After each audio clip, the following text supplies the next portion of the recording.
Why did Spider-Man's evil twin fail his driver's test? He was a bad parallel parker. Today, I'm going to recap a 2022 action thriller film called Vendetta. The film opens with the joyful Duncan family commemorating their daughter's birthday, thereby portraying their strong family bond. In the current time, William and Kat are seen engaging in a cherished father-daughter moment by playing softball, their favorite sport. However, during the subsequent dinner, the parents express their worry about Kat prioritizing her sports over academics. Kat, nevertheless, insists that she can manage both and is determined to win the forthcoming match. On the darker side, at a seedy strip club known as The Den, the infamous street gang, the Fetter Boys, makes an entrance, allured by the sinful scenery. In a brutal scene, Donnie, their boss and patriarch, is shown assaulting a man and ruthlessly killing him. Rory, the elder, and Danny, the younger son, then appear. Danny declares that he's finally prepared to join their unlawful activities and receives his first firearm, unlocking his criminal potential. Meanwhile, back with the Duncans, William and Kat enjoy tacos to celebrate their game's victory. William places an order for tacos inside a Mexican restaurant, leaving Kat in the car. Tragically, they encounter a horrifying turn of events when the Fetter Boys approach. They forcibly remove her from the car, and although she pleads for her life and offers all she has, it's in vain. To them, she is merely Danny's first assignment to officially join the gang. With no hesitation and void of compassion, Danny murders Kat, and William, hearing the shots, is too late to intervene. William rushes outside and attacks Danny, but is knocked unconscious, only for Danny to be arrested by the police shortly after. William and Chen, Kat's mother, are then devastated by the news of their daughter's demise and struggle with their grief. Adding to the pain, the judicial process is unkind, sentencing Danny to a mere 5 to 7 years in prison. The defense argues that William's concussion during the struggle renders his testimony inadmissible. This results in a frustratingly unjust outcome, leaving William in utter disbelief at the dismal situation. Yet he begrudgingly accepts the plea deal for the sake of the case. During the trial, William has a change of heart and decides to take justice into his own hands. He allows Danny to be released and tails the gang to Danny's location. William bides his time until nightfall to execute his revenge. Without a second thought, he runs Danny over and, in his rage, finishes him off with a bat. Upon returning home, William quickly scrubs his car and discards any evidence linked to his crime. He then has a brief conversation with his wife, who is watching their family video. Consumed by profound emotions, he is struck with the realization that he has committed an irreversible act. The story leaves him overwhelmed, grappling with the gravity of the deeds he has done. On another front, the Fetter Boys make their way to their club, where Rory hands over to Donnie the money they've collected from the streets. Dissatisfied with the amount, Donnie warns Rory that he won't be as lenient next time if he falls short again. Shortly thereafter, Donnie receives the startling news of his brother's death. Rushing to the crime scene, reality brutally crashes down on him as he sees Danny's lifeless body in a body bag. His closest confidant and beloved brother is gone. The following day, Detective Chen pays a visit to William, who is a potential suspect in the crime. Though visibly on edge, William adamantly denies any involvement, and Chen, his wife, corroborates his alibi that he was at home the previous night. Once the police depart, however, Chen challenges William, leading to an argument. William is deeply offended by her suspicions, and both, still mourning their loss, find it hard to find common ground. Meanwhile, at the club, Rory is hell-bent on avenging Danny's death and orders his men to hunt down the perpetrator. Based on a description provided by Luna, they identify William as the responsible party. The next day, Rory and Henley spot William working on his laptop outside a cafe and seize the opportunity to ambush him from behind. Fortunately, William's quick reflexes enable him to counter their attack just in time.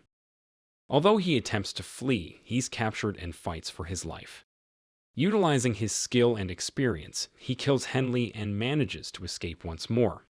He reports the incident to a passing police car, but Rory eludes capture despite his involvement in numerous crimes. Upon reaching home, feeling threatened, William quickly secures the house. Jen suggests calling Chen for protection. Back at the crime scene, the police identify another victim among the Fetter boys, making this a serial crime. Chen receives a call from William and meets him at the Duncan residence. There, he confirms his suspicion of William's involvement and informs him that he's ignited a war with Rory by seeking revenge for Annie.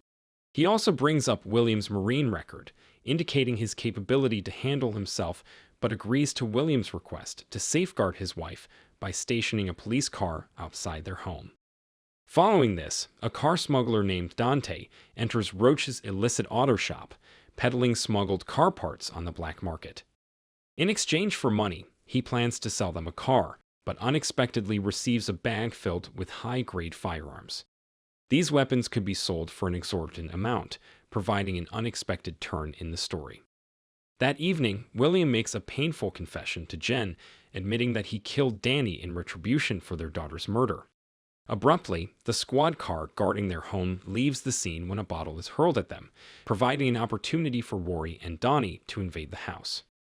What begins as brief introductions and casual conversation quickly spirals into tragedy, resulting in Jen's murder and William being shot and left in a pool of blood. Despite his injuries, William manages to dial 911 as the perpetrators depart. The next conscious moment he finds himself in a hospital bed, bereft of his wife, emotionally shattered, and physically incapacitated. Desperate and willing to give up on life, William attempts to escape the hospital, but the medical staff intervene, doing everything possible to aid him. Once he's subdued, Chen pays a visit, dubbing him a miracle man. Chen offers to publicly announce William's death if he commits to recovery, simultaneously encouraging him to resume a normal life, despite his profound loss. Following days of therapeutic treatment, William regains his ability to walk and promptly carries out his plan to escape. Dressed in a janitor's uniform, he slips away undetected, eventually taking up residence in the Western Motel, where Dante is also staying. There he discovers Dante pilfering someone's suitcase. The next day, after withdrawing his money from the bank, Dante's curiosity gets the better of him, and he offers assistance to William after learning of his feud with the Fetter boys. Initially hesitant, William eventually seeks Dante's guidance in acquiring a firearm. Dante proudly reveals his collection of weapons in his office and shares his own painful history with the Fetter boys, including being shot in the shoulder and losing his cousin. Recognizing their mutual animosity, he eagerly agrees to help William. Ultimately, William purchases the entire array of guns, ammunition, Dante's generation-old jacket, and a car, setting the stage for his ultimate revenge.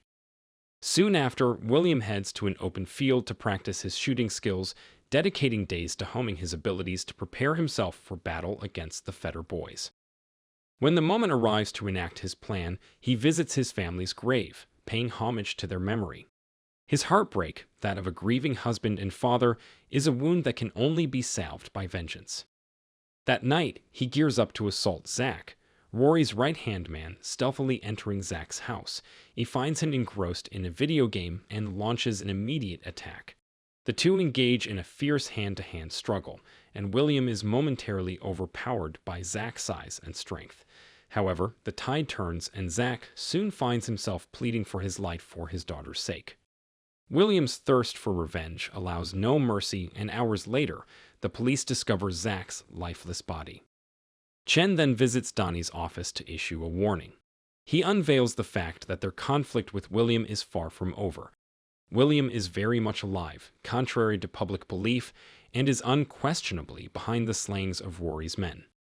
He clarifies that his visit is an act of goodwill, aimed at ending their warfare, and counsels Rory to lay low for a while, thus adding another layer of complexity to the unfolding drama. Following their uneasy dialogue, the Fetters dismiss Chen's warning with indifference, choosing instead to persist in their relentless pursuit of William. Observing Chen exit their den, William is instantly alarmed by his behavior. He feels a sense of betrayal that even the authorities he had faith in are ignoring the Fetters' crimes, a realization that only intensifies his rage. He then covertly follows Chen, weapon in hand, and the two enter a house together. There, William accuses Chen of betrayal, chastising him for failing to protect their community, especially when Chen himself admits that the Fetters enjoy a form of immunity within the system. Yet Chen staunchly opposes William's killing spree, even though they have been unable to bring the Fetters to justice. William warns Chen that it will all end soon, but if Chen obstructs him, he will not hesitate to kill him. The next day, Donnie commands Rory to permanently eliminate William, and they promptly set out to do so. Unbeknownst to them, William has already anticipated their next move, concealing himself in his car parked near the club. Employing his best drunken act, he stealthily takes down a bouncer and heads straight to Donnie's office, catching him off guard. Recognizing his fate, Donnie tells William to get it over with. William, however, initiates a conversation, reflecting on the profound emotion he experienced the first time he killed someone, Danny, and how he now feels a numbness at the thought of killing again. He inquires if Donnie felt similarly numb when he murdered Jen, and in an instant, he ends Donnie's life. Taking Donnie's phone, William calls Rory and emotionlessly informs him of his father's death. Remarkably, Rory shows no grief or even a flinch. The Fetter boys rush back to the club, chaos erupting as they search for William, now no longer just a man, but a monster like themselves. Discovering Donnie's lifeless body, Rory appears detached from his paternal connection, his focus solely on William. Suddenly, William's voice resonates through the speakers, taunting them and announcing his presence in the club. The hunt intensifies, beginning with a sinister lullaby from William, escalating into a violent shootout. Capturing one of Rory's men, William threatens to kill him, but Rory does the deed himself. William narrowly escapes, though injured in the shoulder, and painfully drags himself up a flight of stairs, observed by Dante. Simultaneously, Luna discloses William's location at the motel, and Rory, along with some of his men, quickly arrives. Inquiring about William's unit at the front desk and receiving no answer, Rory unhesitatingly kills the attendant, demonstrating a complete disregard for human life. William, despite the odds, continues to battle alongside Dante, initiating an attack on their pursuers. However, they find themselves vastly outnumbered, leaving them no choice but to flee the motel, all while engaging in a relentless gunfight. As darkness descends, their battle rages on, with Dante struggling to evade their attackers on the roads. In a desperate move, he calls his trustworthy friend Roach, who eagerly assists by allowing them entry into his garage just in time. Navigating a sharp turn into the garage, Roach's gang fires at Rory's vehicle, effectively driving them away. Rory, though, doesn't hesitate for even a moment and crashes through the garage in pursuit. Miraculously, Rory emerges almost unscathed, while Dante and William suffer injuries. A bitter Rory shares his anguish over Danny's death, expressing how much he loved him and how Danny was never meant for such a brutal world. Capitalizing on Rory's distraction, William seizes a screwdriver and plunges it into Rory's neck. Rory's life ends quickly, his face twisted into a mocking smile, a visage he wants William to remember forever. Not long after, police sirens wail, and Dante makes his escape as officers surround the area. The authorities are confronted with the gruesome crime scene, but also recognize it as a victory, knowing that the Fetter boys' reign of terror has been brought to an end. The movie concludes with Chen approaching William, who willingly offers himself for arrest, only to take his last breath. His mission to dismantle the infamous gang that plagued his community has succeeded, but it has cost him his life. If you enjoyed this video, don't be shy to hit the like button, and if you disliked it, hit the dislike button twice, just to be sure. It would be best if you watched the whole movie. Thank you very much for watching. Please subscribe for more videos like this.